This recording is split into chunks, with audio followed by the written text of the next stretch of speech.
आजचा जो विषय आहे तो आज शंकराचार्यांची आदिगुरु आणि या धर्माचे महान पुरस्कर्ते सनातन धर्माचे आणि या धर्म संस्थापनाकरता ज्यांनी आपल्या जीवाचं रान केलं अशा महान विभूतीला नमन करून त्यांच्या जयंती निमित्त मी आजच्या या सादरीकरणाला प्रारंभ करत आहे. खरं पाहिलं तर हा म्हणजे अव्यापारीषु व्यापार आहे. हे अनावश्यक साहस आहे. एवढ्या महान विभूतीच्या कार्याचा परिचय करून देण्याची माझी खरं तर पात्रता नाही. असं असतानाही त्यांच्या काव्यांबद्दल, त्यांच्या श्रेष्ठ दर्जाच्या कलाकृतींबद्दल थोडं काही बोलावं हे अनायोग्य साहसच आहे.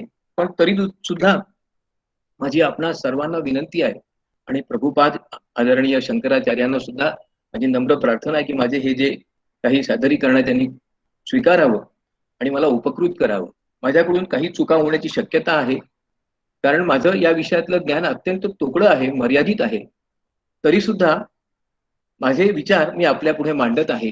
आजचा दिवस अत्यंत शुभ आहे आपल्या सर्वांच्या दृष्टीने की अशा थोर व्यक्तींनी की ज्यांनी ज्या काळामध्ये वैदिक धर्माचा, सनातन धर्माचा अधपात सुरू झाला होता, वेगवेगळ्या प्रकारची धार्मिक, सामाजिक, राजकीय आक्रमण होत होती, अशा वेळेला खंबीरपणे या धर्माच्या पुनर्स्थापनेसाठी आणि लोकांच्या मनात पुन्हा एकदा सनातन धर्माविषयी आदर, पूज्यतेची भावना निर्माण करण्याकरता आपलं जीवन सर्वस्व दिलं आणि ती स्थापना करण्यात ते यशस्वी झाले.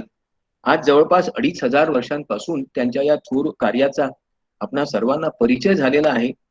त्यांना आपण विसरलो नाही. ही यापेक्षा त्यांच्या कार्याची मोठी पावती काही असू शकत नाही.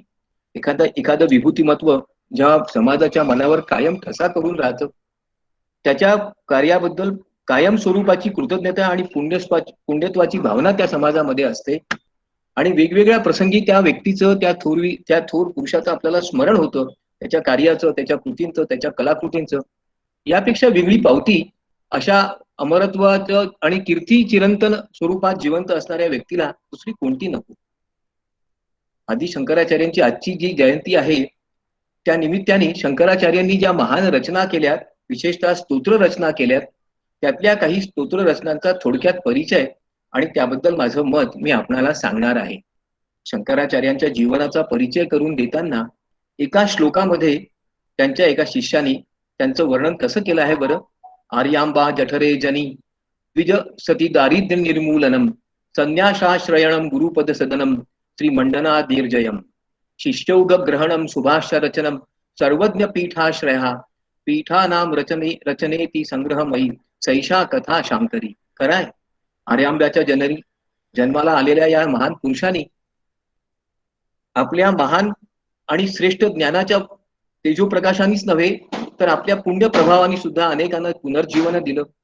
संन्यास आश्रम धारण केला असून सुद्धा विविध प्रकारच्या संसारिक, आध्यात्मिक आणि ऐहिक आणि पारलौकिक समस्यांच्या सोडवणुकीकरता माणसांनी कसं जगलं पाहिजे याचं योग्य मार्गदर्शन केलं.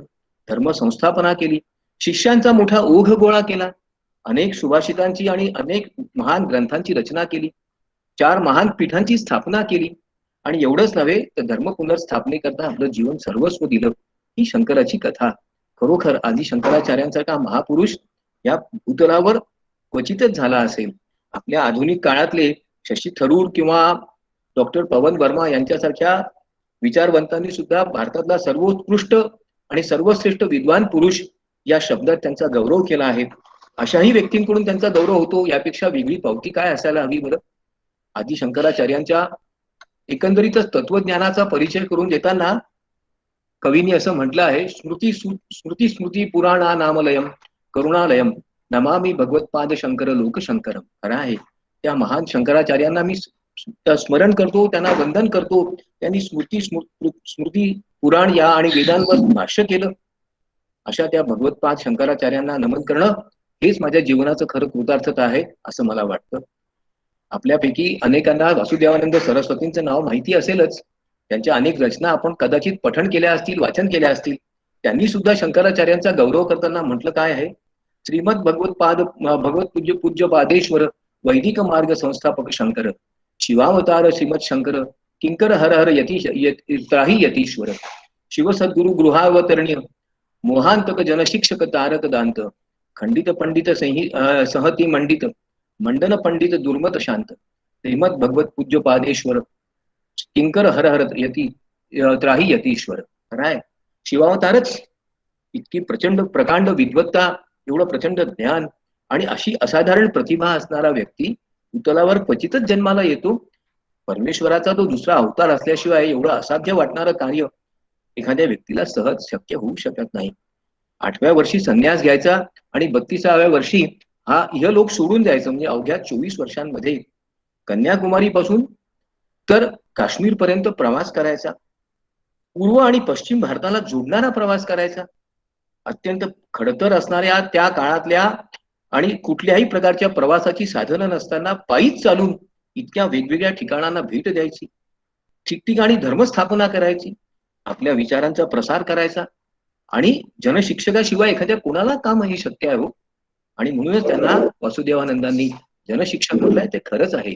त्याही पेक्षा म्हणजे अनेक पंडितांचा गर्वहरण केलं, पुन्हा वैदिक मताची प्रस्थापना केली, सनातन धर्माला गौरव प्राप्त करून दिला, लोकांच्या मनात धर्माबद्दल असणारा संभ्रम दूर केला.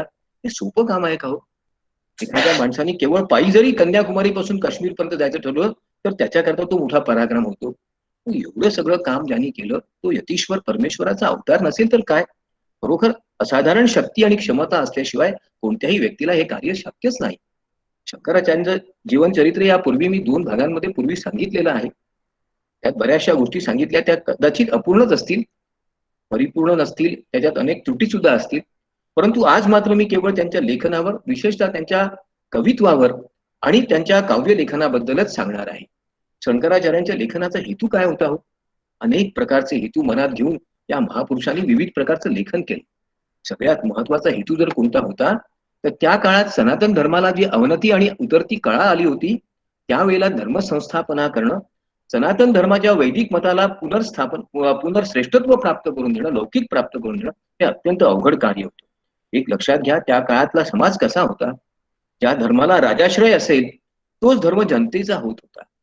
आणि ज्या वेळेला बौद्ध किंवा इतर मतांना राजाश्रय मिळाला होता, अशा वेळेला पुन्हा एकदा सनातन धर्माला राजाश्रय, लोकाश्रय, जनाश्रय मिळवून देणं, जनाची संमती आणि राजाचा लौकिकाचा उपयोग करून घेण्याकरता त्या राजाची संमती मिळवून घेणं हे अवघड कार्य होतं. ते त्यांनी सहज स्थापन केलं.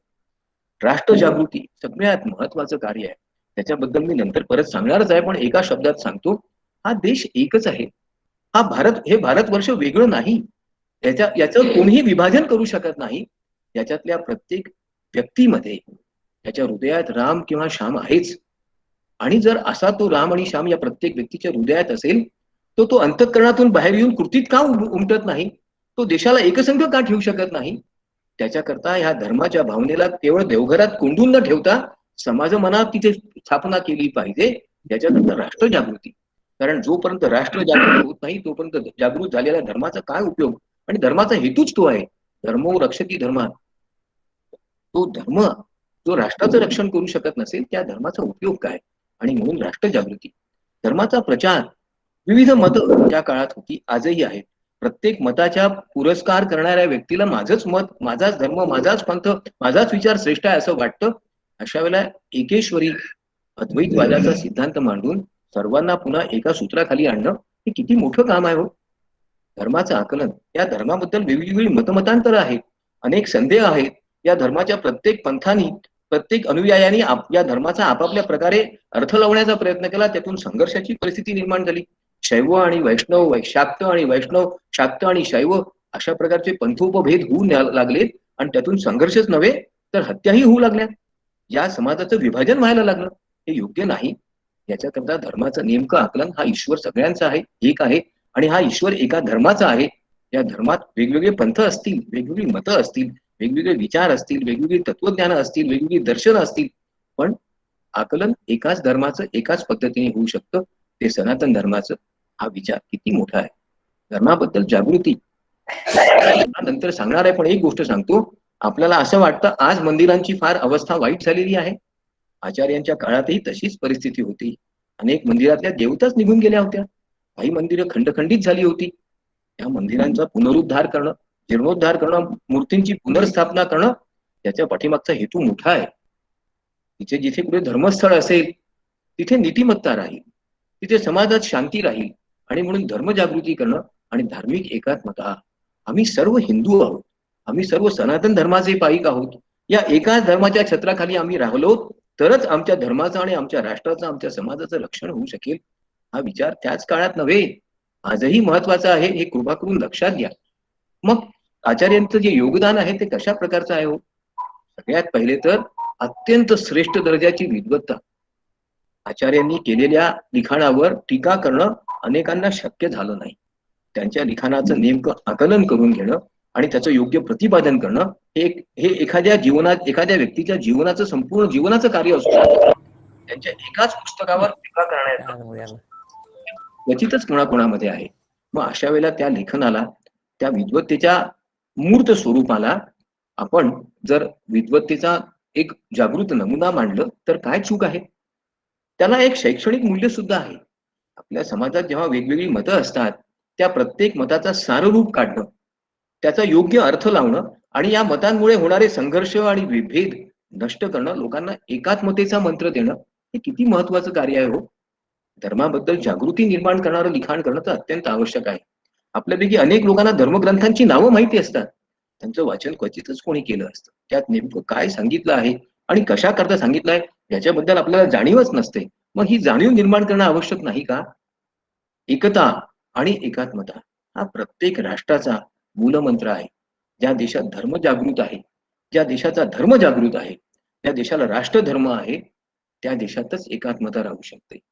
जेव्हा धर्माचं विघटन होतं, समाजाचं विघटन आपोआप व्हायला लागतं.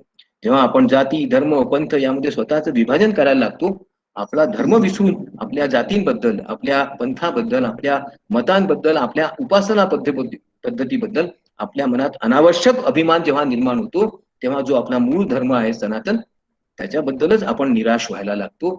त्याच्याबद्दल आपल्या मनात एकात्मतेची भावना निर्माण होत नाही. वेगवेगळ्या मतांमधलं, पंथांमधला संघर्ष टाळणं आणि त्यांना एकाच छत्राखाली आणणं हे तर आचार्यांपुढचं मोठं आव्हान होतं. तेही त्यांनी लीलया पार पाडलं आणि अनेकांना एकाच छत्राखाली आणण्यात त्यांना मोठं यश आलं. भारतासारख्या विशाल देशामध्ये प्रवास करायचा पायी आणि 154हून अधिक तीर्थस्थळांना भेट द्यायची, तिथे तीर्थस्थापना करायची, हे कार्यच मुळात एका व्यक्तीला एका आयुष्यात शक्य नाही. ते अवघ्या 16 वर्षात आचार्यांनी पूर्ण केलं. एक विस्मयचकित वाटणारी गोष्ट आहे. काश्मीरमध्ये शारदा पीठाची स्थापना आणि तिकडे दक्षिणेमध्ये कालडीला शारदाश्रमाची स्थापना. किती अवघड काम आहे, पण तेही लीलया त्यांना करता आलं. किती प्रचंड व्यक्तिमत्व असेल ते, किती प्रचंड व्यक्ती सामर्थ्य असेल, त्यांची आत्मिक आणि धार्मिक शक्ती किती जागृत असेल, त्यांच्या मनाचा निश्चय किती असाधारण असेल, याचा वेगळा परिचय करून देण्याची आवश्यकताच नाही. त्यांनी गद्य स्वरूपात विविध प्रकारचं लिखाण केलं. टीका, भाष्य, तत्वज्ञानात्मक लिखाण, इहवादात अध्यात्मात्मक लिखाण, धर्म प्रसारासाठी वेगवेगळ्या प्रकारचं लिखाण, एखाद्या मताची, एखाद्या विचाराची स्वीकार्यता वाढावी याच्याकरता केलेलं लिखाण आणि त्यासोबतच आपल्या आत्म्याला जागृत करणारं, आपल्या मनाला अधिकाधिक प्रज्वलित करणारं, आपल्या मनातला आत्मविचार जागृत करणारं वेगवेगळ्या प्रकारचं लिखाण, अशा अनेक प्रकारचं लिखाण आचार्यांनी केलं. ऐहिक, पारलौकिक आणि पारमार्थिक अशा सर्व क्षेत्रात मार्गदर्शन पण त्यांनी लिखाण केलं. किती लिखाण केलं असेल? शंकराचार्यांच्या एकंदर लिखाणाचा आवाकाच लक्षात घेण्याचा प्रयत्न केला तर मन स्तंभित होतं. दीर्घ स्वरूपाच्या अनेक ग्रंथांची त्यांनी रचना केली. भगवद्गीतेवर भाष्य केलं, विवेक चूडामणीसारखा श्रेष्ठ ग्रंथ लिहिला, उपनिषदांवर वेगवेगळ्या प्रकारच्या टीका लिहिल्या, आत्मबोध सारखा ग्रंथ लिहिला आणि एवढंच काय, तत्वबोध, वाक्यनीती, वाक्यवृत्ती आणि इतर अनेक ग्रंथांची रचना केली. उपनिषदांवर वेगवेगळ्या प्रकारच्या टीका आणि भाषांच्या माध्यमातून उपनिषद सर्वसामान्य माणसाला सहजपणे समजावे, त्याच्या अर्थ आणि आकलनाकरता त्याला विशेष प्रयास करावे लागू नयेत आणि अद्वैत वेदांताच्या मताची स्थापना व्हावी याच्याकरता अवधूत गीता, ब्रह्मसूत्र, अष्टावक्र गीता यावर टीका टिप्पणी त्यांनी केली. अनेक प्रकारचं लिखाण केलं. त्या लिखाणाची गोडी, त्याचं श्रेष्ठत्व आपण जोपर्यंत या ग्रंथांचं परिशीलन करत नाही तोपर्यंत होऊ शकत नाही. काव्य लेखनात आचार्यांचा आचार्यांचं श्रेष्ठत्व प्रत्येकालाच मान्य करावं लागेल. विविध प्रकारच्या कविता, विविध स्वरूपाच्या कविता, विविध प्रकारची पद्य रचना त्यांनी केली. वेगवेगळ्या कल्पना त्यांनी पद्य रूपात मांडल्या. काही दीर्घ कविता केल्या, काही छोटी छोटी स्तोत्रही लिहिली. या सर्वांमधून आचार्यांनी वेगवेगळ्या मतांचा, वेगवेगळ्या विचारांचा, वेगवेगळ्या देवतांचा, वेगवेगळ्या स्थानांचा गौरव केला. आणि असं करत असताना लोकांच्या मनात धर्माबद्दलच्या आत्मीयता निर्माण व्हावी याकरता विशेष प्रयत्न केले. कोणकोणत्या पद्यरचना आचार्यांनी केल्यात त्याच्यापैकी काही प्रमुख पद्यरचनांबद्दल मला तुम्हाला सांगितलं पाहिजे. आपण अपरोक्ष अनुभूती या नावाच्या त्यांच्या एका काव्याचा नंतर परिचय करून घेऊया. आत्मबोध, भवानी अष्टकम, भज गोविंदम हे तर प्रत्येकाच्या परिचयाचं काव्य आहे. कनकधारा स्तोत्र, निर्गुण मानस पूजा, पंचीकरणम, साधन पंचकम, शिवमानस पूजा, सौंदर्य लहरी, शिवानंद लहरी, तत्वबोध, वाक्यसुधा, वाक्यवृत्ती, विवेक चूडामणी, निर्वाण षटकम, आत्मपंचकम अशा कितीतरी शेकडो रचना केल्या. एकंदर आचार्यांनी लिहिलेल्या कवितांची आणि पद्यरचनाची संख्या मोजली तर ती 165हून अधिक आहे. एखाद्या माणसाने कविता संग्रह जरी लिहायचं ठरवलं तरी इतक्या सुंदर आणि इतक्या जास्त संख्येने कविता लिहायला कदाचित त्याला आपलं संपूर्ण आयुष्य द्यावं लागेल.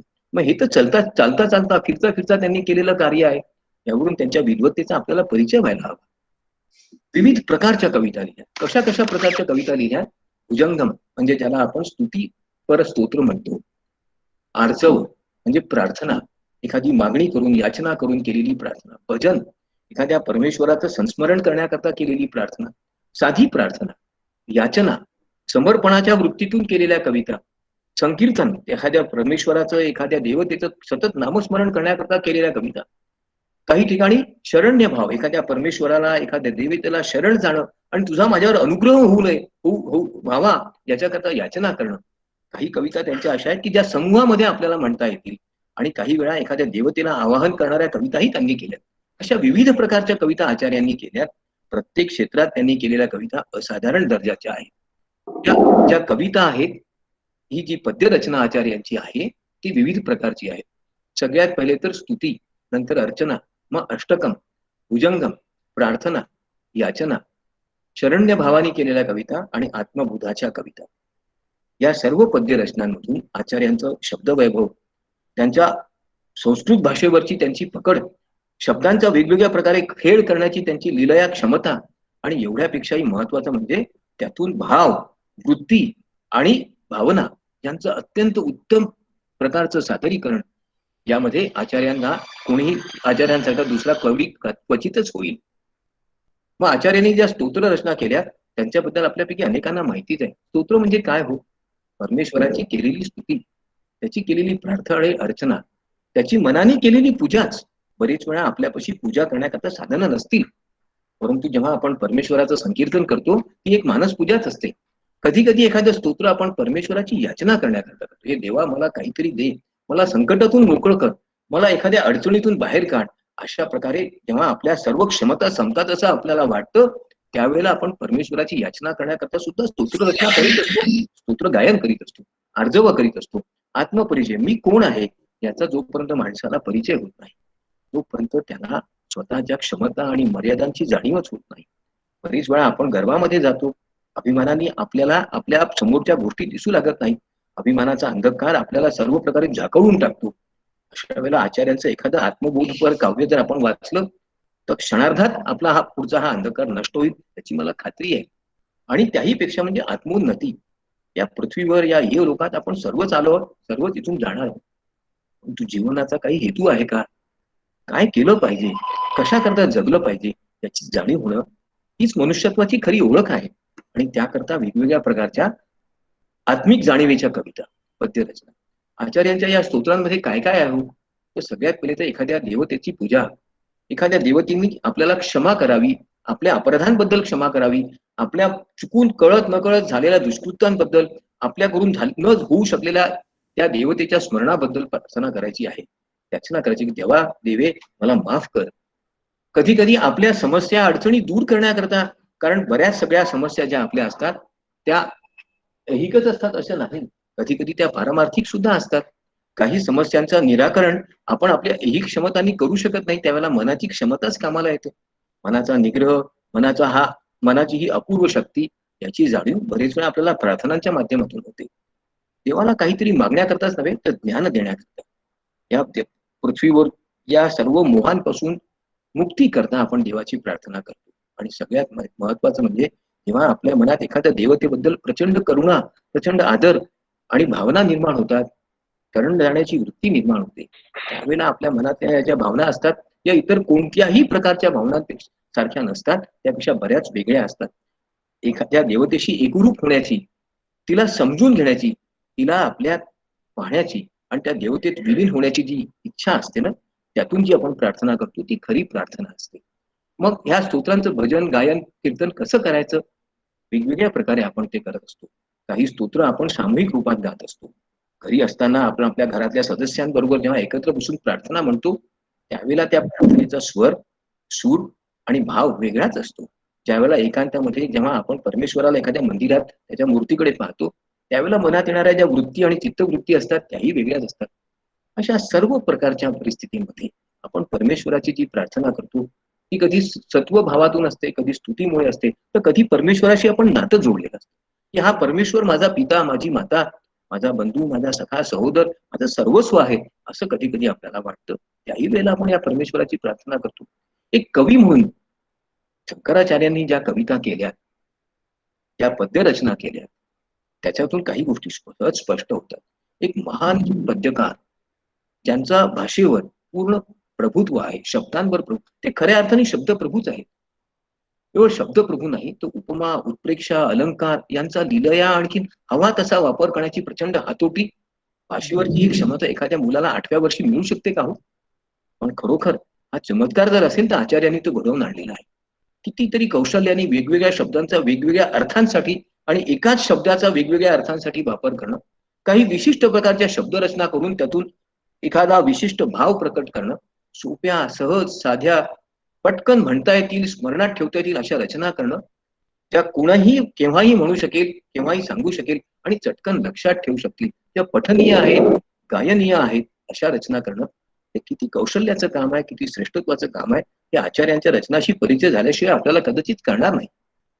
वेगवेगळ्या प्रकारच्या रचना आचार्यांनी केल्या, स्तुती केली परमेश्वराची, कधी प्रार्थना केली, कधी भुजंगम परमेश्वराचा एखाद्या विशिष्ट प्रकारे आर्जव करण्याकरता, अर्चना करण्याकरता, कधी याचना करण्याकरता, कधी अर्चना करण्या, कधी गौरव, काही देवतांचा त्यांनी ज्या प्रकारे गौरव केलाय तसा गौरव संस्कृत साहित्यात तरी फार कमी साहित्यिकांनी, कवींनी केलेला असावा.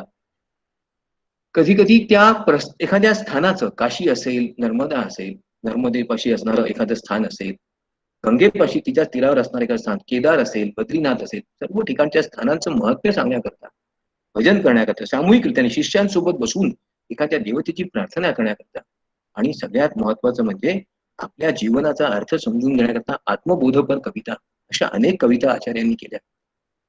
आचार्य शंकरांच्या त्या कवितांची काही वैशिष्ट्य लक्षात घ्या. सगळ्यात पहिलं आणि महत्वाचं म्हणजे शब्द वैभव. एकाच देवतेचं वेगवेगळ्या प्रकारे स्तोत्र वर्णन करायचं. शंकराचं 15 वेळा तरी त्यांनी वेगवेगळ्या प्रकारे स्तोत्र वर्णन केलं. प्रत्येक रचना वेगळी आहे. प्रत्येक ठिकाणी शंकराचं वर्णन वेगवेगळं आहे. काशीच्या स्तुती प्रित्यर्थ 3 रचना केल्या, पण तिन्ही रचनांमधली शब्द रचना, वाक्य रचना, अर्थभाव सारखा नाही. नाद श्रेष्ठ. कविता, त्यांचं पद्य रचना, त्यांचं स्तोत्र वाचताना त्याच्यात एका विशिष्ट नादाचा आपल्याला अनुभूती होते. अर्थाच्या बाबतीत तर काही तुलना आणि तोडच नाही हो. सगळ्यात महत्वाचं म्हणजे या सगळ्या स्तोत्रांमधून आपल्या मनात जी एक भक्तिभावाची भावना निर्माण होते, की हा माझा परमेश्वर असा आहे, याची मी अशी स्तुती केली पाहिजे, अशा प्रकारची भावना मनामध्ये जी उचंबळून येते, ती बरेच वेळा आचार्यांच्या स्तोत्रातून आपल्याला त्याची जाणीव होऊ शकते. आपल्या मनातले भाव कधी कधी आपल्याला असं वाटतं, अरे आचार्यांनी मला माझ्या मनात होतं हेच सांगितलेलं आहे. मला जशी परमेश्वराची याचना आणि स्तुती करायची आहे ती नेमकी या शब्दात मला दिसून येते. आणि सगळ्यात महत्वाचं म्हणजे सौंदर्य. भाषेचं सौंदर्य कसं असतं, शब्दांचं सौंदर्य कसं असतं, त्यातले जो सात्विक भाव आहे, त्याचं जे श्रेष्ठत्व आहे, त्याला त्यासारखी आचार्यांच्या रचनासारखी तशी तुलना इतर काव्यांशी करणं अयोग्यच होईल. भुजंगम हा संस्कृत साहित्यातला परमेश्वराच्या स्तुतीचा एक सगळ्यात चांगला आणि सगळ्यात महत्वाचा प्रकार आहे. साधारणपणे 8 ते 10 श्लोकांमध्ये एखाद्या देवतेची पूजा आणि प्रार्थना करण्याकरता भुजंगम रचना केली जाते. आचार्यांनी बहुतेक सर्व देवतांवर भुजंगम रचना केली. ही एक प्रार्थना आणि स्तुती आहे. कशा करता? त्या देवतेचे आशीर्वाद मिळावे, त्या देवतेपुढे आपण नमन करावं आणि तिचं स्मरण करावं याकरता. वेगवेगळ्या देवतांचे भुजंगम त्यांनी लिहिले. सगळ्यात महत्वाचं म्हणजे गणेश भुजंगम. स्मरामी गणनाथ नाथ बंधू सिंदूर परिपोषित गंडयुग्मम उद्दंड विघ्न परिखंड चंड दंड आखंडलादी सुरनायक वृंद वंद्यम प्रातर नमामि चतुरानन वंद्यमानम इच्छामखिलं च फलं ददानम अमृतमिदं द्विरसानि दीपयज्ञ सूत्रम पुत्रम विलास चतुरम शिवयो शिवाय. 3 श्लोकांची ही रचना. पहाटे पहाटे उठून आपण गणेशाचं वंदन केलं पाहिजे, कारण सगळ्या देवतांच्या वंदनेसाठी, सगळ्या देवतांच्या याचना आणि प्रार्थनेसाठी प्रारंभ गणेशापासूनच करायचा ना. तो गणनायक आहे, तो प्रथमेश आहे आणि म्हणून गणेशाचं वंदन प्रथमतः. आचार्यांनी 3 श्लोकांमध्ये सकाळी उठून आपण गणपतीचं वंदन कसं करावं याचं खूप सुंदर वर्णन या श्लोकात केलेलं आहे, या स्तोत्रात केलं आहे. त्याहीपेक्षा त्यांची एक उत्तम रचना म्हणजे गणेश पंचरत्न स्तोत्र ही होय. उदाकरत्त मोदकम सदा विमुक्ती साधकम कलाधरावतंसकम विलास लोक रक्षकम अनायकैक नायकम विनाशितैव दैत्यकम नताशुभानाशकम नमामितं विनायकम नतेरता भीकिरम नमोदितार्क भास्वरम नमत्सुरारी निर्जरम नतादीर्घ पदध्वरम सुरेश्वरम निधीश्वरम गणेश्वरम रजेश्वरम महेश्वरम तमाश्रये परात्परम निरंतरम. याचा अर्थ जरा समजून घ्या. आचार्य म्हणतात, हे देवा, हे गणेशा, तू सगळ्यात सर्व शक्तिशाली आहे. असुरांचा नाश करणारा महान पराक्रमी देवता तूच आहे. तुझ्या पराक्रमी या महान शरीरातून वैभव, संपदा, आनंद याची सतत निर्मिती होत असते. तुला माझा नमन असो. आमच्यावर कृपा कर. आम्हाला क्षमा कर आमच्या अपराधान करता. आम्हाला नेहमी तुझं गुणगान करण्याची, तुझ्याबद्दल कृतज्ञता व्यक्त करण्याची, आनंद व्यक्त करण्याची प्रेरणा मिळू दे आणि आमच्यावर तुझ्या आशीर्वादांची वर्षाव होऊ दे. ही सुंदर प्रार्थना आहे हो ही. गणेशाचं असं वर्णन अनेकांनी केलेलं आहे, पण आचार्यांच्या या वर्णनामध्ये एक गेयता आहे, एक विशिष्ट प्रकारची रचना आहे आणि म्हणून आपल्याला हे सहजपणे ऐकावंसं आणि म्हणावंसं वाटणारं स्तोत्र आहे. माझ्या लहानपणी तर मला अनेक वेळा हे स्तोत्र म्हणण्याची संधी मिळाली. त्याबद्दल माझ्या माता पित्यांचं मी ऋणी राहायला पाहिजे.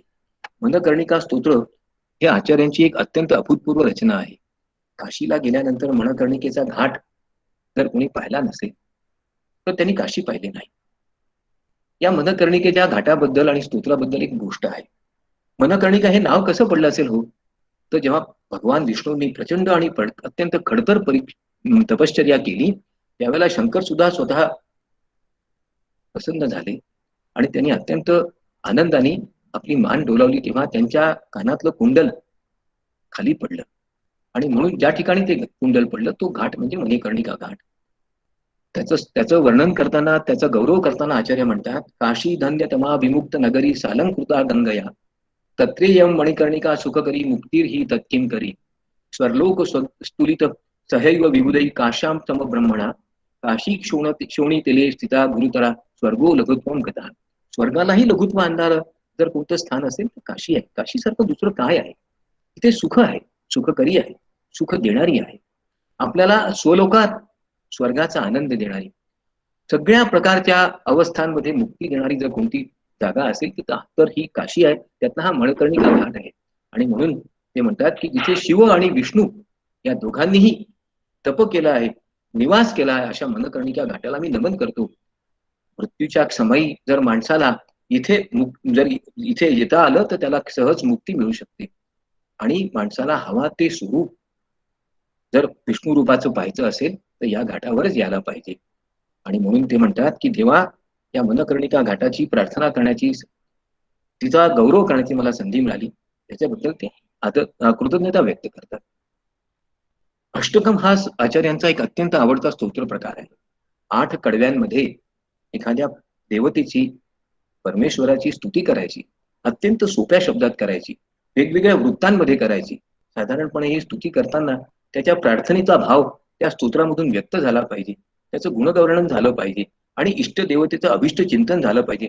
या भावनेतून अष्टकांची निर्मिती, आचार्यांनी अनेक अष्टकांची निर्मिती केली. त्यातलं एक प्रसिद्ध अष्टक म्हणजे यमुना अष्टक. मुरारी काय कलिका मलाव वारी धारिणी तृणीकृत त्रिविष्टपा त्रिलोक शोकहारिणी मनोनुकूल कुल कुंज कुंज दुर्मदा ऋतो नु मनोमलम कालिंदी नंदिनी सदा. यमुनेचं वर्णन करताना तिला कालिंदी म्हटलंय. कलिंद पर्वतावरून जी निर्माण झाली ती कालिंदी. आणि या कालिंदीचं वर्णन करताना, या यमुनेचं वर्णन करताना आचार्यांनी तिच्या वेगवेगळ्या रूपांचं, तिच्या शक्तीचं, तिच्या या पृथ्वीवरच्या वासाचं अनेक प्रकारे वर्णन केलेलं आहे. यमाची बहीण ती यमुना, आणि म्हणून आपल्या मनातला सर्व मळ काढून टाकणारी, आपल्याला पवित्र करणारी, पृथ्वीला, या भूतलाला पवित्र करणारी, मानवाला पवित्र करणारी अशी जर कोणती नदी असेल तर ती यमुना आहे. तिची त्यांनी याचना प्रार्थना केली आहे. नर्मदेचा आणि आचार्यांचा तर फार जवळचा संबंध आहे. गुरुच्या शोधामध्ये केरळमधून जेव्हा आचार्य नर्मदेवर आलेत, त्यावेळेला असं सांगण्यात येतं की या नर्मदेच्या तीरावर आल्यानंतर तिचा तो प्रचंड प्रपात आणि प्रवाह पाहून आचार्य स्तिमित झाले. छातत खळखळ वाहणारी ही नदी आणि तिचा त्या पाण्याचा ओघ पाहून कोणालाही आश्चर्य वाटला. त्या काळात नेमका नर्मदेला पूर आला होता असं म्हणतात. परंतु आचार्यांनी त्या नर्मदेला वंदन करून आपला पाय त्या पाण्याला लावला आणि ती नदी शांत झाली, अशी एक कथा सांगितली जाते. तिथेच आचार्यांना त्यांचे गुरु गोविंद भगवतपाद यांचं दर्शन झालं आणि त्यांनी त्यांना अर्थातच अनुग्रह दिला. आचार्यांना पुढचा मार्ग दाखवला. आचार्य खऱ्या अर्थाने जे आचार्य झाले ते इथे झाले. आणि म्हणून या नर्मदेचं गुणगान करताना आचार्य म्हणतात, सबिंदू सबिंदू सिंधू सुस्खल तरंगभंग रंजितम दविक्षु पाप जातकात कारिवारी संयुक्तम उदांत दूत कालभूत भीतिहारी नरवरमध्ये त्वदीय पाद पंकजम. देवी नर्मदे, मी तुला नमन करतो. कशा करता? आचार्यांनी त्याबद्दल म्हटलेलं आहे की या नदीचं, हॅलो बोलू नका कृपा कोणी, या नदीचं पाणी अत्यंत सुंदर आहे. शरीरातला आणि मनातला सगळा मळ काढून टाकणारं आणि सर्वांना पवित्र करणारं आहे. तिच्या प्रवाहातून सर्व दुःख दूर होतात, तिन्ही जगातली दुःख दूर होतात आणि तिच्या तीरावर जो कोणी राहतो तो पवित्र होतो. त्याच्या मनाला, त्याच्या शरीराला कोणताही वेदना दुःख होऊ शकत नाही. म्हणून हे कालिंदी नंदिनी, कालिंद पर्वताची पुत्री नर्मदे, माझ्या मनातले सर्व मळ, सर्व दोष काढून टाक. आचार्यांच्या मनात दोष, परंतु ही त्यांची नम्रता, ही त्यांच्या मनाचा जो भाव आहे, हा आपल्या प्रत्येक व्यक्तीच्या, प्रत्येक भक्ताच्या मनातला भाव आहे. एखाद्या सर्वसामान्य माणसाने जशी प्रार्थना करावी तशी आचार्यांनी नर्मदेची प्रार्थना केली. आचार्य काशीला आले. काशीसारखं पवित्र स्थळ कोणतंच नाही असं मानलं जातं. पृथ्वीवरचा स्वर्ग, पृथ्वीवरचा मुक्तीचा मार्ग जर कुठून असेल तर तो काशीतूनच जातो असं मानलं जातं. मग या काशीचं आणि तिच्या विश्वनाथाचं जर गुणगान आचार्यांनी केलं नसतं तरच आश्चर्य. मग काशी विश्वनाथाचं स्तोत्र म्हणताना करताना आचार्यांनी जी रचना केली त्यात ते म्हणतात, अलिकुल दल नील कालद्रष्टा कराल सजल जलद नीलो व्यालय यज्ञोपविता अभय वरद हस्तो डामरुद मदान सकल दुरित भक्षो मंगलम वो ददातु. काशीचं वर्णन आचार्यांनी अनेक प्रकारे केलं आहे. काशी पंचकम नावाच्या स्तोत्रात सुद्धा त्यांनी काशीचं वर्णन केलं आहे. काश्याम ही काशते काशी, काशी सर्व प्रकाशिका, सा काशी विदिता येन तेन प्राप्ता ही काशी. खरं आहे, काशी म्हणजेच दुसरं काही नाहीच. जिथे सर्व प्रकारची मुक्ती मिळू शकते, सर्वांना प्रकाश देणारी, सर्वांच्या मनात, अंतःकरणात, हृदयात आणि जीवनात प्रकाश आणणारी जर काही असेल तर ती भूमी ही काशीची नगरी आहे. आचार्यांचा तिथे शंकरांशी परिचय झाला असं म्हटलं जातं. शंकरांनी आचार्यांना दर्शन दिलं आणि उपकृत केलं असं म्हटलं जातं. त्याबद्दलची गोष्ट सांगण्यासारखी आणि ऐकण्यासारखी सुद्धा आहे. आचार्य जेव्हा मनकर्णिका घाटावर जात होते त्यावेळेला त्यांच्या रस्त्यामध्ये एक स्त्री आपल्या पतीचं शव घेऊन बसली होती. आचार्य तिला म्हणाले, बाई जरा दूर हो. तेव्हा ती म्हणाली, अहो तुम्हीच सांगता की आत्मा आणि शरीर वेगळं नाही, सर्वत्र एकत्म भाव आहे, अद्वैत आहे, मग तुम्हीच सांगा ना शवाला बाजूला व्हायला. आचार्य क्षणभर चमकले. त्यांच्या लक्षात आलं ही देवी सरच, प्रत्यक्ष देवी आहे. आणि म्हणून त्यांनी तिला वंदन केल्याबरोबर प्रत्यक्ष कालभैरव भगवान शंकर प्रकट झाले आणि त्यांनी आशीर्वचन दिलं. त्या कालभैरवाचं वर्णन करताना, त्याची याचना आणि प्रार्थना करताना आचार्यांनी काय म्हटलं आहे, भूतसंग नायकम विशाल कीर्तिदायकम काशीवास लोक पुण्य पाप शोधकम विभुम नीतिमार्गम पुरातनम जगतपती काशिका पुराधीनाथ काल भैरवम भजे. त्या कालभैरवाची मी स्तुती करतो, त्याची पूजा करतो की जो पुण्याचा, सर्व पाप पुण्याचा हिशोब ठेवतो, पापांपासून मुक्ती देतो, नीतीचा मार्ग दाखवतो आणि या काशीपुरामध्ये राहून सर्वांना विशाल कीर्तिदायक जीवन देण्याचा, आशीर्वाद देण्याचा त्याचा अधिकार आहे. अशा शंकराला मी नमन करतो. खरी गोष्ट आहे, काशीचा नाथ कालभैरव, त्याची त्यांनी अशीच प्रार्थना केली आहे. शंकराचार्यांनी केलेल्या एका स्तोत्राबद्दल तर मला अवश्य सांगितलं पाहिजे. आपल्यापैकी अनेकांना कर्पूर गौरव म्हणताना त्यातल्या काही ओळी कदाचित म्हणण्याची संधी मिळाली असेल. आचार्यांनी हे स्तोत्र का केलं याच्याबद्दल मी नंतर सांगणारच आहे, पण एक गोष्ट लक्षात घ्या, या नारीश्वर स्तोत्राचं महत्व आहे. स्त्री आणि पुरुष पराक्रमाने कार्याने श्रेष्ठत्वाने वेगळे आणि कमी जास्त नाही आहेत, ते एकच आहे. प्रकृती आणि पुरुष यांचं नातं द्वैत आणि अद्वैतासारखं आहे. या दोघांमध्ये एकच परमेश्वर आहे आणि दोघंही एकमेकांशिवाय अपूर्ण आहेत. म्हणून पुरुषांनी स्त्रीला आणि स्त्रीने पुरुषाला कमी जास्त लेखण्याचं काही कारणच नाही. या दोघांमध्ये एकच रूप आहे, ते परमेश्वराचं आहे. ते दोघं एकमेकांशिवाय अपूर्ण आहे.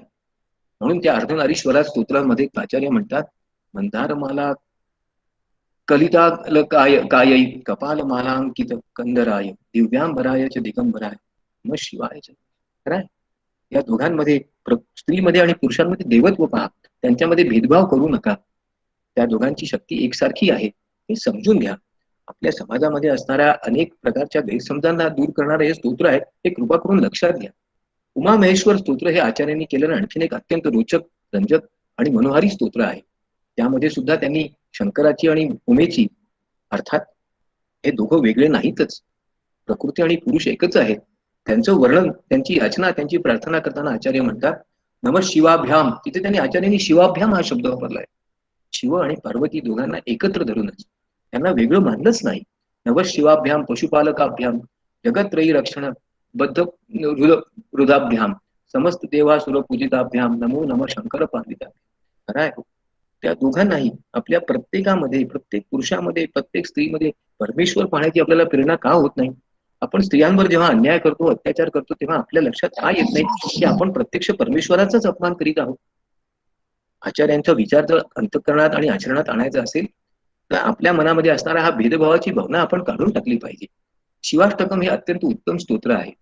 यामधून आचार्यांनी शिवाची केवळ प्रार्थना आणि स्तुतीच केली नाही, तर या शिवाचं आपल्या जीवनामधलं असाधारण महत्व देखील सांगितलेलं आहे. प्रत्येकाच्या मनात शिवत्वाचा भाव असला पाहिजे, प्रत्येकाच्या मनात सौंदर्याबद्दल, तिच्याबद्दल आदरभाव असला पाहिजे.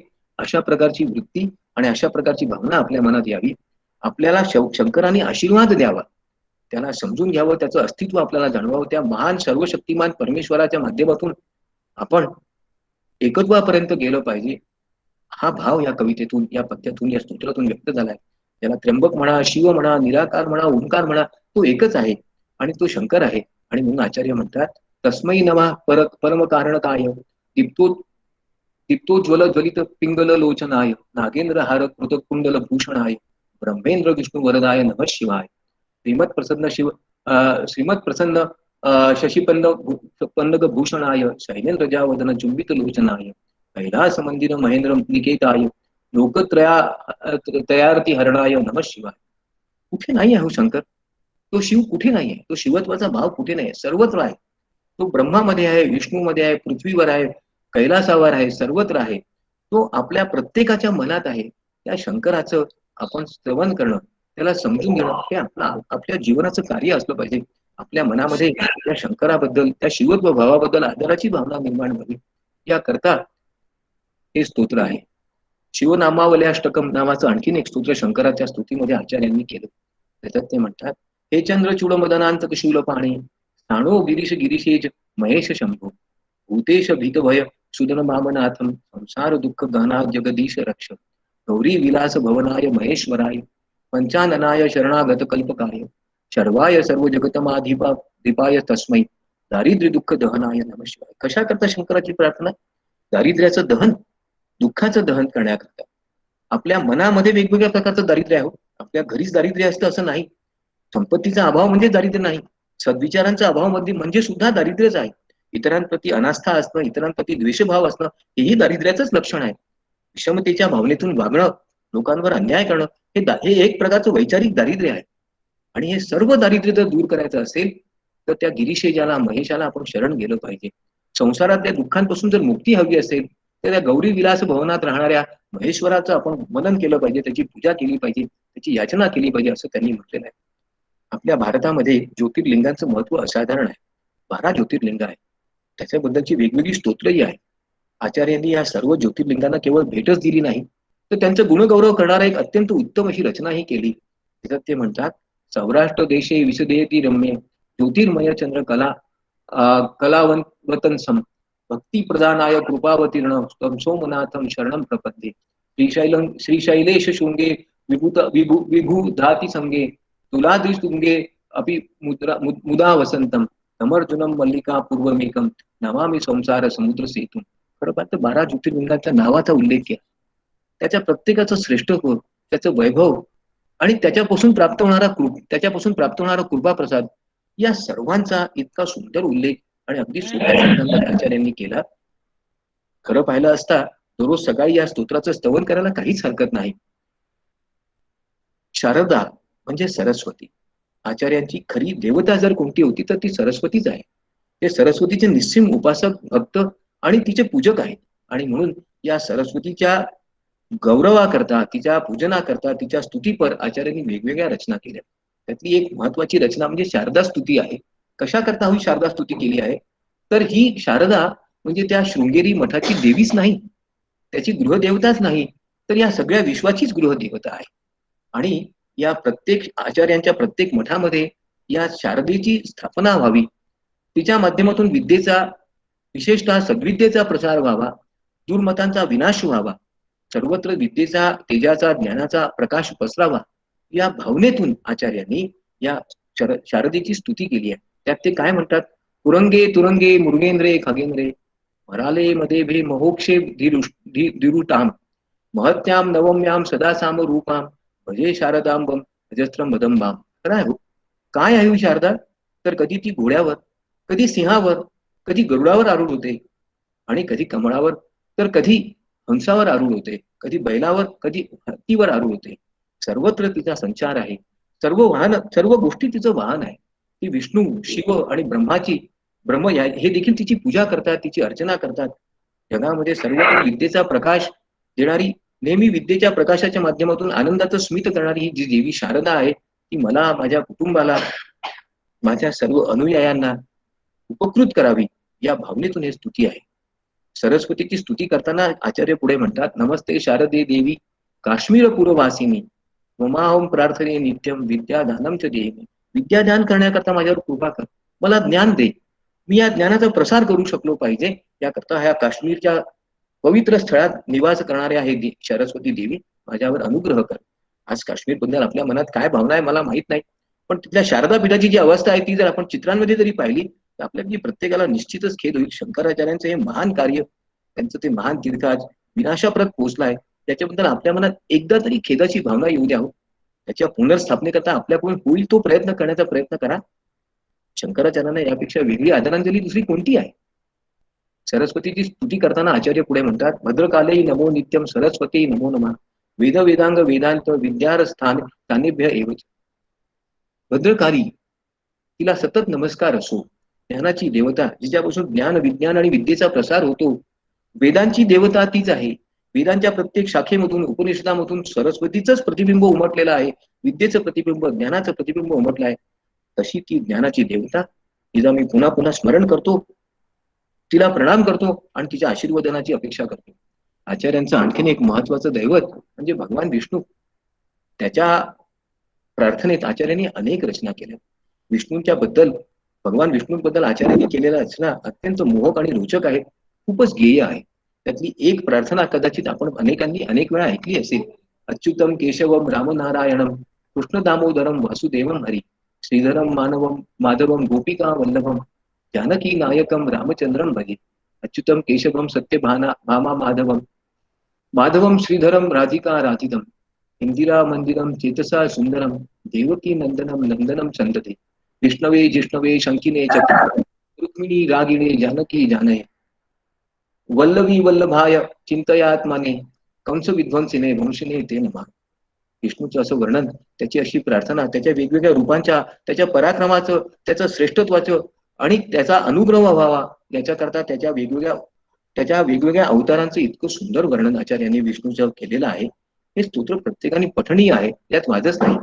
व्यंकटेश भुजंगम, व्यंकटेशाची स्तुती, त्याच्या 10 अवतारांची विष्णूच्या, त्याच्या वेगवेगळ्या चमत्कारांची, त्याच्या पराक्रमाची, त्या अवतार कार्याच्या महत्वाची आणि महतीची गाथा त्यांनी व्यंकटेश भुजंगामधून व्यक्त केली आहे. त्यात ते काय म्हणतात हो, अहो मत्स्य रूपम तथा कुर्म रूपम महाक्रोड रूपम तथा नारसिंहम भजे कुब्ज रूपम विभुम जामदग्न्यम धरंतम मुरारी भजे व्यंकटेशम अहो बुद्ध रूपम तथा कल्पी रूपम प्रभुम शाश्वतम लोक रक्षात महंतम.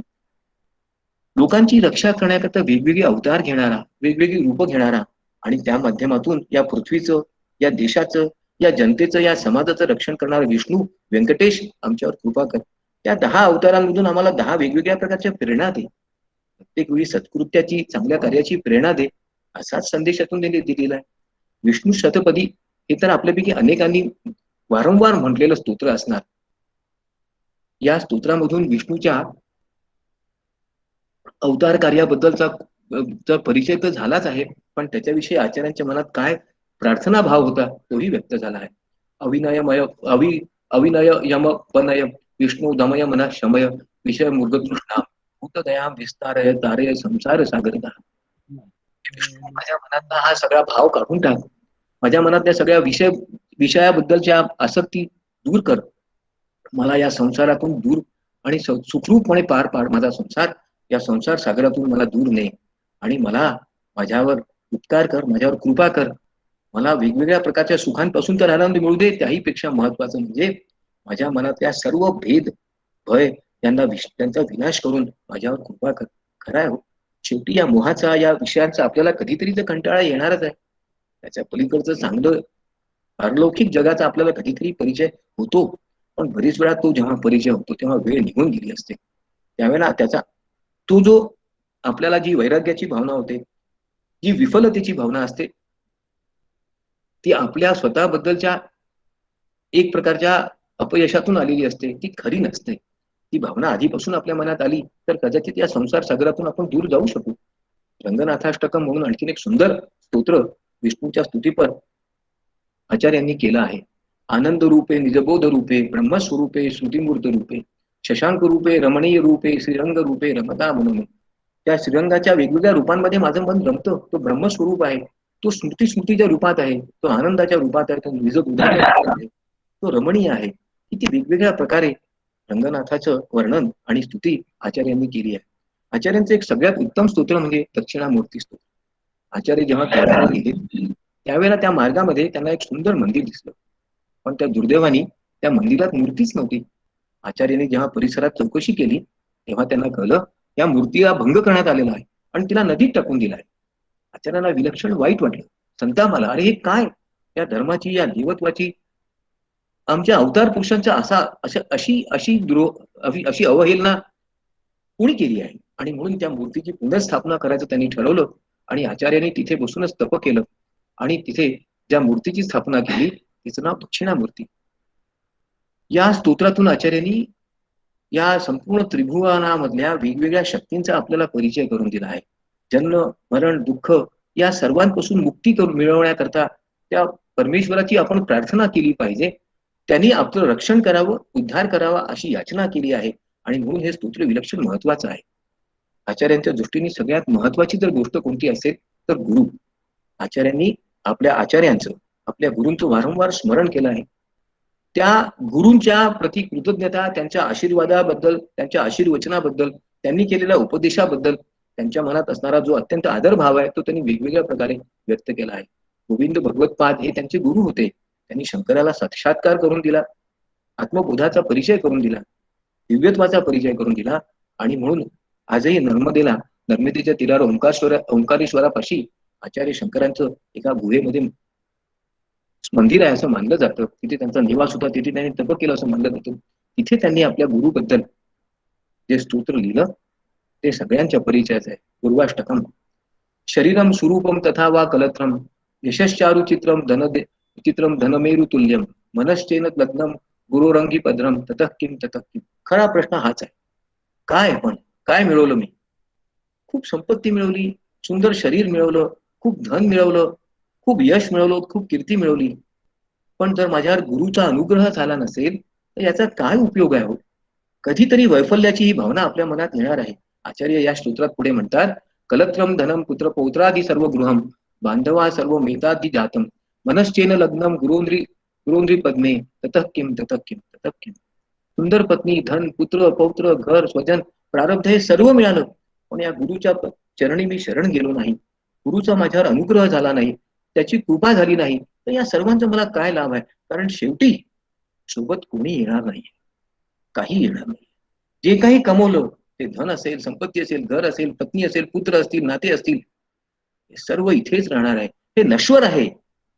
मग ज्याच्यापासून माझ्यावर खरा अनुग्रह होणार आहे, ज्याची माझ्यावर खरी कृपा व्हायला पाहिजे आणि ज्याच्या अनुग्रहातून मला मुक्ती मिळणार आहे, त्या गुरुचाच अनुग्रह माझ्यावर झाला नाही, तुम्ही काय कमवलं हो?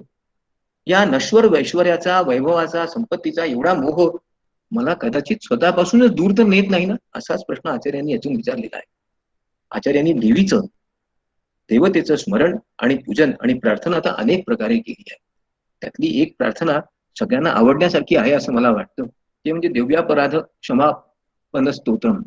कशा करताय हो? देवी, मी खूप अपराध केले आहे, खूप प्रकारचे गुन्हे केले आहेत, खूप प्रकारच्या दुष्कृत्यांनी मी माझं जीवन वेढलेलं आहे. माझ्या मनात सत्कृत्यांचा सद्भाव कधी आलेला नाहीये, माझ्या जीवनाचा साफल्य झालं नाहीये. आणि म्हणून हे देवी, माझ्या या सर्व दुष्कृत्यांबद्दल, सर्व अपराधांबद्दल मला माफ कर, मला आता तुझा कृपेचा प्रसाद दे. असं म्हणताना आचार्य म्हणतात, पृथ्वीव्याम पुत्रास्ते जननी बहवा संती सरला, परम देशामध्ये विरलतो रलोहम तव सुतः, मदीयोम त्याग समुचित विदम नो तव शिवे, पुत्रो जाये क्वचिदपि कुमाता भवे. हे वाक्य आपण अनेक वेळा वापरतो. आणि म्हणून आचार्य पुढे काय म्हणतात ते सांगितल्यावर याचं स्पष्टीकरण देतो. न मंत्रम न यंत्रम न तदपि न जाने स्तुतिमह, न जवानम ध्यानम तदपि न जाने स्तुती कथा, न जाने मुद्रास्ते तदपि च न जाने विलपम, परम जाने मातास्तव तनुसरणम क्लेशहरणम. हे आई, मला मंत्र येत नाही, मला यंत्रांचं ज्ञान नाही, मला वेगळ्या प्रकारे योग्य प्रकारे स्तुती करता येत नाही, मला आवाहन करता येत नाही. एक देवते, हे माते परमेश्वरी, तुझा माझ्यावर अनुग्रह झाला नाही आहे, मी तुझा अत्यंत कुपुत्र आहे. आई नेहमीच चांगली असते, परंतु कधीतरी एखादा मुलगा वाईट निघतोच, मी तुझा तो वाईट मुलगा आहे. माझ्या या सर्व पापांकरता, माझ्या या सर्व दुष्कृत्यांकरता माझ्यावर अनुग्रह कर, माझ्यावर कृपा कर, मला वाचव, मला मुक्ती दे. शंकराचार्यासारख्या थोर पुरुषांनी देवीचं स्मरण करताना, याचना आणि प्रार्थना करताना हे जे ध्यान आणखीन हे जे स्मरण केलेलं आहे, ते प्रत्यक्षात सर्वसामान्य माणसांकरता आहे. आपण अनेक वेळा आपल्या माता पित्यांचा अपमान करतो, त्यांचा दुस्वास करतो, त्यांच्याप्रती आदर व्यक्त करू शकत नाही, करत नाही, त्यांच्या सुखदुःखात आपण सहभागी होत नाही. जेव्हा आपण आपल्या माता पित्यांचा असा अपमान करतो, तेव्हा प्रत्यक्षात या देवतेचाच अपमान करीत असतो. जी अवकृपा आपल्यावर असते, त्याच्याकरता माफी, त्याच्याकरता क्षमा याचना मागणं, हे तर आपलं कर्तव्यच आहे आणि ते आपण केलं पाहिजे. या भावनेतून देवीकडे त्यांनी पाहिलेलं आहे. कनकधारा स्तोत्राबद्दलची गोष्ट आपल्यापैकी अनेकांनी यापूर्वी अनेक वेळा ऐकली असेल. एका गरीब ब्राह्मणीकडे आचार्य याचने करता गेलेत. तिला भिक्षा मागितली तर बाबा, माझ्याकडे काही नाही हो, एक आवळा आहे, तोही उष्टा, तो कसा देऊ शकतो तुम्हाला मी? आचार्यांना खूप वाईट वाटलं. त्यांना वाटलं आता हिला आपण वैभव संपन्न केलं पाहिजे आणि म्हणून त्यांनी लक्ष्मीची प्रार्थना केली. किती सुंदर प्रार्थना आहे. आणि नंतर अर्थात सोन्याची वृष्टी झाली असं म्हणतात. खरोखर झालीच असेल. आचार्यांचा ज्यांच्यावर कृपा प्रसाद झाला असेल, त्यांना कशाही प्रकारच्या सुखाची, कशाही प्रकारच्या आनंदाची आणि वैभवाची कमतरता असू शकत नाही, याच्यावर माझी पूर्ण श्रद्धाच आहे. आणि म्हणून या कनकधारा स्तोत्रात आचार्य काय म्हणतात, अंगम हरे पुलक भूषण माश्रयंती, भृंगांग नेव मुकुल भरणम तमालम, अंगीकृत खिल विभूती विभूतीर पांगलीला, मांगल्यास्तु तदास्तु मम मंगल देवदाय. तेव्हा कशा करता प्रॉस्पेरिटी, सुख संपदा मला दे, आनंद दे, उपभोगाचं सामर्थ्य दे. आणि म्हणून ह्या सर्वश्रेष्ठ विष्णूची पत्नी असणारी ही लक्ष्मी माते, महालक्ष्मी, एक तुझी कृपा दृष्टी माझ्यावर, आम्हाला सगळ्यांना उपकृत कर, आमच्याकडे वैभव, आनंद, सुखसंपदा याची रेलचेल असू दे, ज्यामुळे आम्ही तुझं नित्य नियमित स्मरण करू, आमच्या मनातला सर्व अंधकार दूर होईल आणि आमच्या मनात झालेला हा प्रकाश इतरांच्या जीवनात प्रकाश निर्माण करण्याकरता आम्हाला सहाय्य करेल. अन्नपूर्णा स्तोत्र तर अप्रतिमच आहे. कशा करता आहे हो?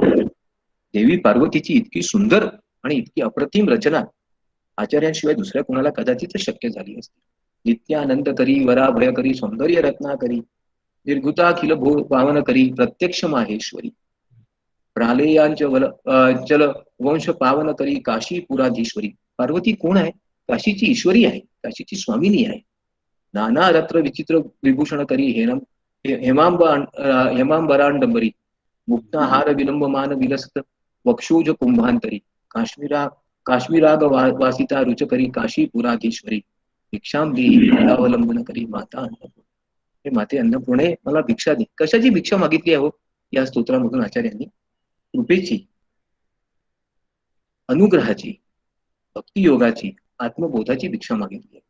इतर सर्व आनंद पृथ्वीवर माणसाला मिळू शकेल, पण ज्याला आत्मबोध झाला नाही, ज्याच्यावर या ईश्वरीची कृपा झाली नाही, त्याला खरं पाहिलं तर याचकच मानलं पाहिजे.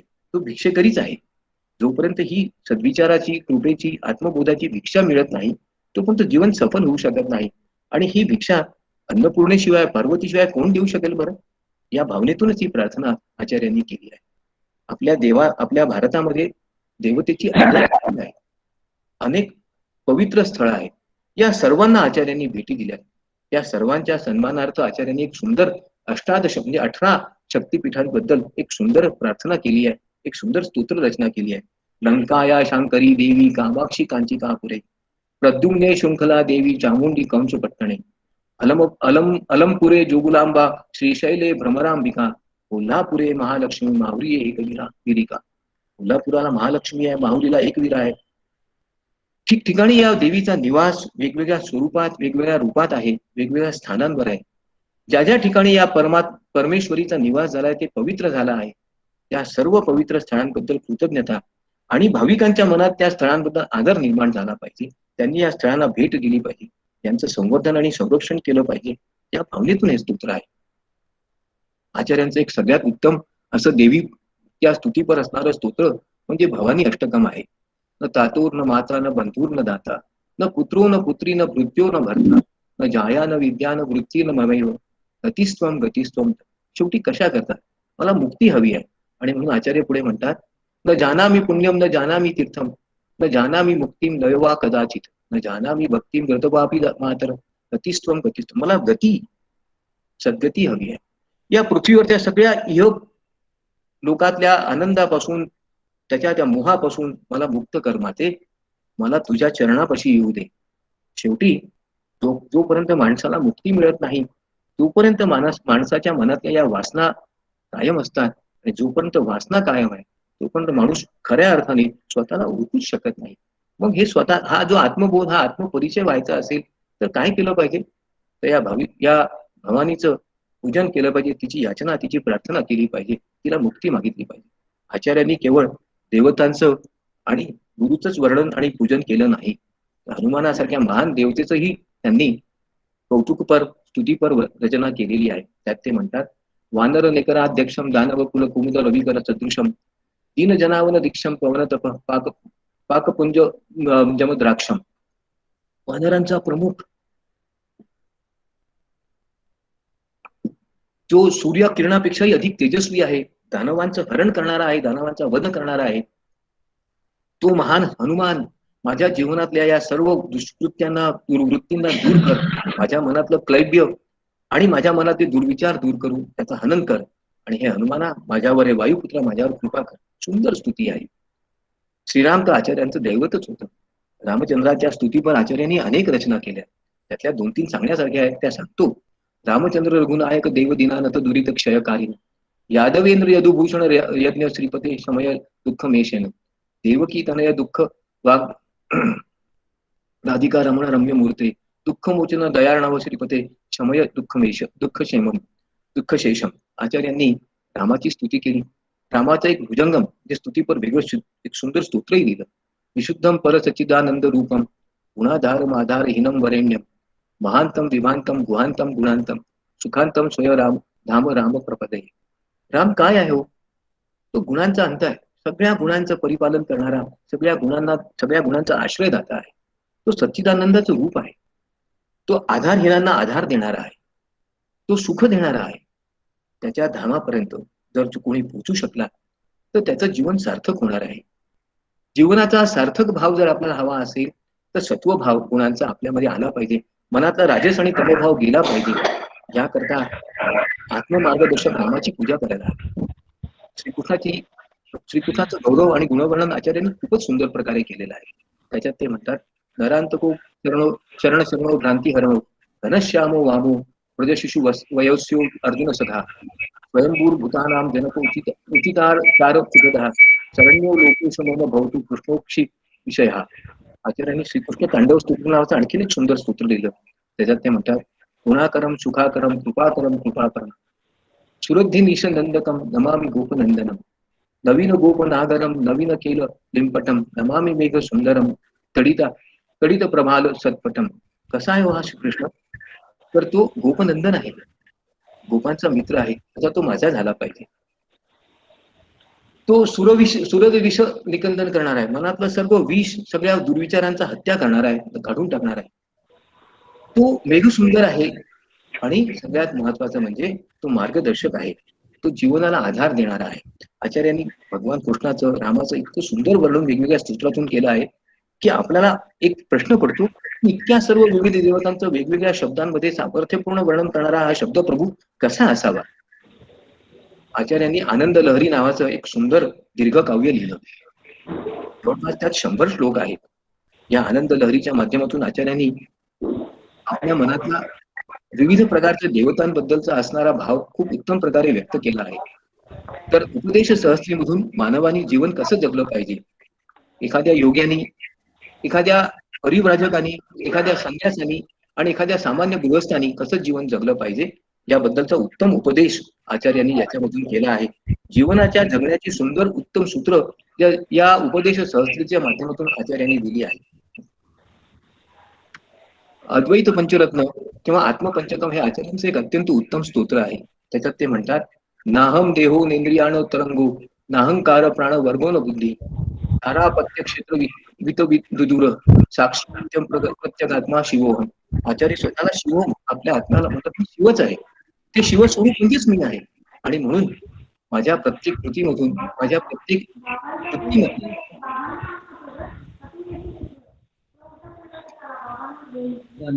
त्या शिवस्वरूपाचा प्रत्यय सर्वांना आला पाहिजे अशी आचार्यांनी याचना केली आहे.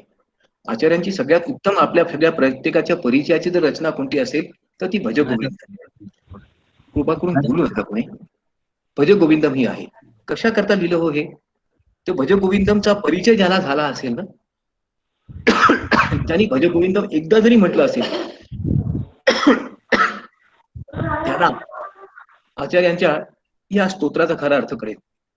काशीमध्ये निवास करीत असताना आचार्य एकदा गंगेच्या तीरावर चालले होते. त्यावेळेला त्यांनी पाहिलं, एक वृद्ध पंडित पाणिनीचा व्याकरणाचा अभ्यास करीत होता. आचार्यांना मोठं आश्चर्य वाटलं, या वयामध्ये पाणिनीच्या व्याकरणाचा अभ्यास करून हा काय मिळवणार आहे. आणि त्यावेळेला आचार्यांना जे स्तोत्र स्फुरलं ते म्हणजे भज गोविंदम आहे. जे वय स्वतःला समजून घेण्याकरता, मनावर निग्रह करण्याकरता आणि या इहबाधापासून, या भौतिक सुखापासून मुक्तीचं आहे, त्या वयात त्यात पुन्हा गुंतवण्यात काय अर्थ आहे हो, असा प्रश्न आचार्यांनी याच्यामधून केलेला आहे. त्याच्यात ते म्हणतात, भज गोविंदम भज गोविंदम गोविंदम भज मूढमते. हे मूर्ख माणसा, आता तरी ईश्वराचं, त्या गोविंदाचं स्मरण कर. संप्राप्ते सन्निहिते काले नाही नाही रक्षती दुःखित करणे.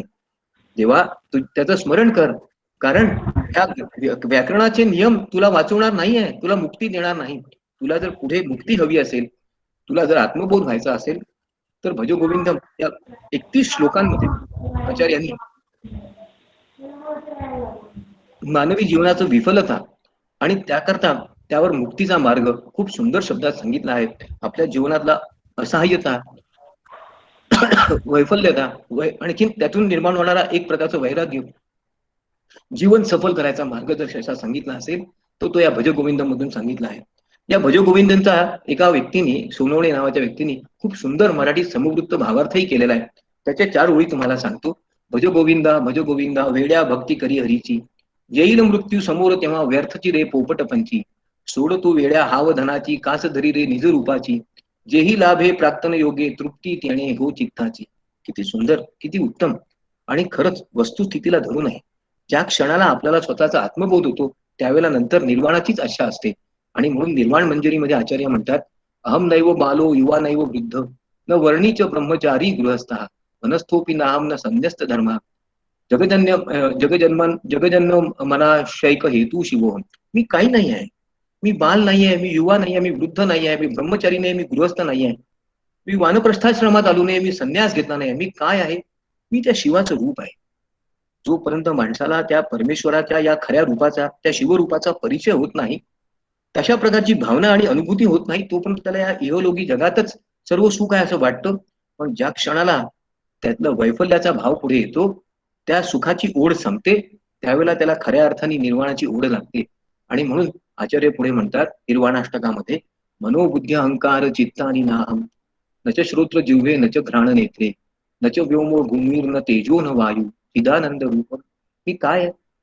मी मन नाही आहे, मी बुद्धी नाही आहे, मी अहंकार नाही आहे, मी वित्त नाही आहे, मी हे शरीराचे अवयव नाही आहे, मी आकाश नाही, धरती नाही, तर मी अनादी अनंत आहे, मी अमर आहे, मी शुद्ध चेतना व स्वरूप आहे, मी तो परमेश्वराचा एक रूप आहे, त्याचा एक छोटासा अंश आहे. जोपर्यंत आपल्याला अशा प्रकारची भावना होत नाही, तोपर्यंत आपल्या जीवनाचा अर्थ लागू शकत नाही हो. आणि म्हणून या निर्वाणाष्टकात आचार्य पुढे म्हणतात, नच पाण सज्ञो नचो नव पंचवायू, नवा सप्त धातू नवा पंचकोशा, नवा पाणी पादम न चोपस्थ पायू, चिदानंद रूपम शिवोहम शिवोहम. आचार्यांनी नंतर दशश्लोकी नावाचं एक सुंदर स्तोत्र लिहिलं.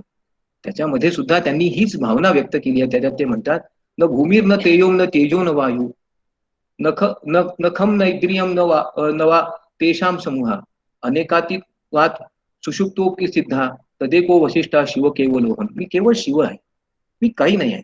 माझ्यामध्ये, माझ्या आत्म्यात, माझ्या स्वरूपात फक्त त्या परमेश्वराचं स्वरूप आहे. मी पृथ्वी नाही आहे, मी पाणी नाही आहे, अग्नी नाही आहे, वायू नाही आहे, या अवकाशामध्ये माझं रूप आहे. सर्वत्र मला त्या परमेश्वराचं रूप दिसतं. माझं आत्मरूप त्या परमेश्वरापासून वेगळं नाही.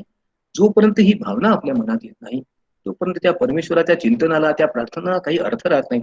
परमेश्वराशी एकरूप होण्याचा मार्ग सापडणं, त्याच्याशी तादात्म्य होण्याचा मार्ग सापडणं, हेच खऱ्या अर्थाने परमेश्वराचं चिंतन आणि प्रार्थना. मग आचार्यांनी आपल्या या कार्यातून, या श्लोकांमधून, या स्तोत्रांमधून काय मिळवलं, हा प्रश्न राहतोच. खरं सांगतो तुम्हाला, आचार्यांचा हेतू या स्तोत्रांच्या माध्यमातून केवळ आत्मबोध करून देणं नाही आहे, केवळ भक्तीचा मार्ग दाखवणं नाही आहे, केवळ या इहलोकाच्या सुखापासून मुक्तीचा मार्ग दाखवणं नाही आहे. वैभवाची कामना प्रत्येकाला असली पाहिजे, संपन्नता संपदा प्रत्येकाने आयुष्यात कमवली पाहिजे, प्रत्येकाने गृहस्थाश्रम धर्म चांगल्या प्रकारे जगलाच पाहिजे. पण त्याही पेक्षा आचार्यांना काहीतरी वेगळं साध्य करायचं होतं. काय साध्य करायचं होतं? या देशाला एकत्वात, एका रूपात, एका संघात गुंफायचं होतं. ह्या देशामध्ये एकत्व यावं, एकात्मता यावी, या देशात धार्मिक एकता यावी, एको धर्म हा हा मंत्र प्रत्येकाने जपावा, प्रत्येकाची आत्मचेतना जागृत व्हावी, आणि सगळ्यात महत्वाचं म्हणजे या धर्माची पुनर्स्थापना व्हावी. श्रद्धेवर प्रत्येकाचा विश्वास असावा, परमेश्वर आहे, तो या धर्माच्या माध्यमातूनच मला प्राप्त होऊ शकतो, म्हणून धर्माचा मार्ग मी स्वीकारला पाहिजे. या विचारांची पुनर्स्थापना व्हावी, सनातन धर्माचा प्रचार आणि प्रसार व्हावा, स्वतःचा आत्मबोध तर झालाच पाहिजे, पण त्यासोबत समाज एकसंघ आणि संघटित व्हावा, याकरता अनेक स्तोत्रांची आचार्यांनी रचना केली. मग हे का महत्वाचं आहे? आज तीच प्रश्न, ते समस्या पुढे आपल्या डोळ्यापुढे आहे. हा देश खंड खंड होत आहे. या देशातला या सनातन धर्माबद्दलचा आदरभाव नष्ट होत आहे. आपल्याला व्हॅलेंटाईन डे आठवतो हो, पण आचार्यांची जयंती आठवत नाही. याच्यापेक्षा वेगळं दुर्दैव काही असू शकत नाही. आपल्याला आपल्याला हा देश आपला वाटत नाही. मी भारतात राहतो पण भारतवासी नाही आहे असं आपल्याला वाटतं. आपली मुलं अमेरिकेत आणि इतर प्रदेशात चालली जावी म्हणजे आपल्याला मुक्ती मिळाली असं आपल्याला वाटतं. आपल्यापैकी कोणाचाही या भारतवर्षावर, या भारताच्या सामर्थ्यावर विश्वास राहिलेला नाहीये. या भारताबद्दल प्रेम नाहीये, या मातेबद्दल, या मातृभूमीबद्दल, या धर्माबद्दल आपल्याला स्वतःचीच जाणीव राहिली नाही आहे. बदलाची इच्छा नाहीये, परिवर्तनाची कामना नाही आहे, आणि म्हणून आचार्यांचं स्मरण महत्वाचं आहे. आजची गरज काय आहे? आचार्यांचं स्मरण केवळ निर्वाणाष्टकाकरता करायचं नाहीये, तर या भारताला, या समाजाला एकसंघ करण्याकरता आपल्यातले पंथभेद, जातीभेद आपण आता सोडून दिले पाहिजेत. एकत्र आलं पाहिजे, एकसंघ होऊन शक्तिशाली झालं पाहिजे. एकाच इच्छेने आपण पूर्ण झालो पाहिजे की हा देश, हा समाज आणि हा धर्म यांची जागृती आणि पुनर्स्थापना होईल, हा सशक्त आणि समृद्ध होईल, समर्थ होईल, चेतनामय असेल. माझ्या मातृभूमीवर कोणी पुन्हा आक्रमण करू शकणार नाही, अशी जर भावना जी आचार्यांच्या मनात होती, आणि म्हणून भारत भ्रमण त्यांनी केलं की पुन्हा आपल्या मनात यावी, याच्याकरता त्यांचं स्मरण, त्यांच्या स्तोत्रांचं स्मरण आपल्याला करायचं आहे. आपण एकत्र यावं, एकसंघ भारताचा, एका धर्माचा विचार करावा, आणि त्याच्याकरता आपण इच्छा, प्रयत्न, पराक्रम, समर्थ व्यक्त करावं, श्रद्धा व्यक्त करावी. याकरता मित्र हो, एक लक्षात ठेवा, जोपर्यंत हा भारत देश आहे तोपर्यंत आपण भारतवासी आहोत. हा देश गुलाम झाला की आपणही गुलाम होत असतो. ज्यांना आत्मविश्वास आत्मसन्मान नाही त्यांना वैभव मिळू शकत नाही. आचार्यांनी वैभवाची कामना केली आहे. लोकातल्या सुखांना वैभवांना संपत्तीला प्रत्येकाने मिळवलं पाहिजे. गृहस्थाश्रमाला आचार्यांनी कधी वाईट मानलं नाही हे लक्षात ठेवा. त्यांनी संन्यास धर्माचा प्रचार केला नाहीये, सनातन धर्माचा प्रचार केला आहे. आणि म्हणून आपल्या निश्चयाशिवाय परिवर्तन होऊ शकत नाही. या देशाला या धर्माला एकसंघ आपण आपण सर्व लोक मिळून एकत्र होऊनच करू शकतो. तो निश्चय आपल्या मनात यावा. कारण हे जर झालं नाही तर आपलं भवितव्य आचार्यांच्या काळात ज्याप्रमाणे हा धर्म आणि हा देश विखुरला होता, विकृत आणि अशक्त झाला होता, तसंच होईल. तसं होऊ नये. अनिश्चित आणि भीतीदायक भविष्यापासून आपण दूर झालं पाहिजे. एका काळ्या जगापासून एका कृष्ण जगापासून आपण दूर होऊन एका प्रकाशमान जगाकडे आपण गेलं पाहिजे. गुलामगिरीचा आणि अशा प्रकारच्या वाईट विचारांचा आपण त्याग करून संपन्न समर्थ भारताचा आत्मनिष्ठ भारताचा आपण विचार केला पाहिजे. याकरता त्यांचं पूर्ण स्मरण करायचं आहे. शंकराचार्यांच्या स्मृतीप्रीत्यर्थ एकात्म यात्रा निघते, परंतु एकदाच एकात्म यात्रा निघून पुरेसं नाही. त्यांच्या श्लोकांचं केवळ मनन करून पुरेसं नाही, त्यांच्या स्तोत्रांचं वाचन करून पुरेसं नाही, तर ते आपण आचरणात आणले पाहिजे. आपल्या घरातल्या एका तरी सदस्याला शंकराचार्यांचं एक तरी स्तोत्र आलं पाहिजे. आपल्या मित्रांना परिचितांना शंकराचार्यांचा परिचय व्हावा, त्यांच्या कार्याचा त्यांच्या महत्वाचा परिचय व्हावा, त्यांच्या महानतेचा परिचय व्हावा. आणि त्या माध्यमातून पुन्हा एका सनातन धर्माची आणि या एकसंघ भारत मातेची स्थापना व्हावी याकरता आपण प्रयत्न करावी, हीच प्रार्थना आहे. आणि या दृष्टीने जर आपण आज शंकराचार्यांची ही जयंती साजरी करू शकलो, त्यांच्या जन्मोत्सवाला आदरांजली देऊ शकलो, तर खऱ्या अर्थाने आजचं हा सगळं सादरीकरण यशस्वी झालं असं म्हणता येईल. तुमच्या मनात हा विचार जागावा. पुन्हा एकदा शंकराचार्यांना या पृथ्वीवर भारताच्या उद्धाराकरता येण्याचं आपण आवाहन करावं अशी प्रार्थना करतो आणि थांबतो. धन्यवाद.